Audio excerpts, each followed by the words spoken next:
There isn't one Internet of Things. I can think of at least three. And I'm pretty sure that by the time we get to 2020, there'll probably be a few more. The first one, it's what I would call the classic IT infrastructure. And what we have to deal with in that case, it's all of the non-authenticating devices that are going to connect to it, mainly for professional purposes. We can already deal with a lot of that. It's all of the printers, the faxes, the IP cameras, and everything else that is needed to keep the IT services running, or the information services running in an enterprise.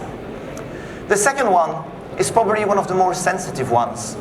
It's what we call operations technology. Some people call it industrial control systems. Some think of them as SCADA networks. It's really everything that is going to be used on the manufacturing floor, in building plants. It's all of these things that create energy, distribute energy, things that handle the water supply. So we're really finding ourselves dealing with a world that is already there. Why do we mention it as part of the Internet of Things?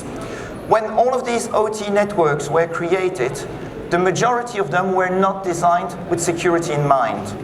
Or rather, let me rephrase that. The security approach that was taken was security through obscurity.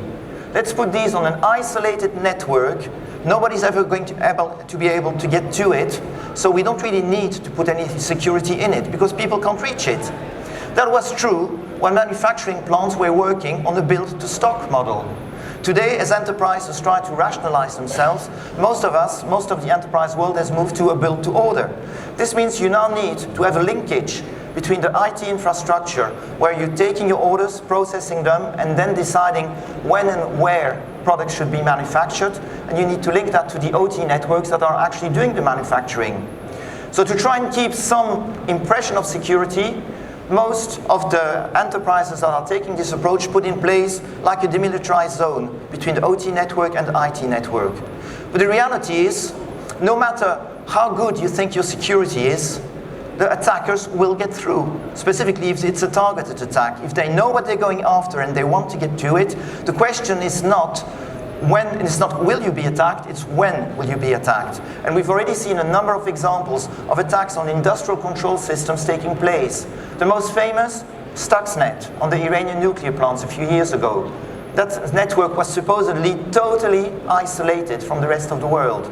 And yet a sophisticated advanced persistent threat managed to get in, managed to infect both the acquisition system that was reporting how the nuclear plant was behaving, as well as the control system that was affecting the way that the nuclear centrifuges were rotating.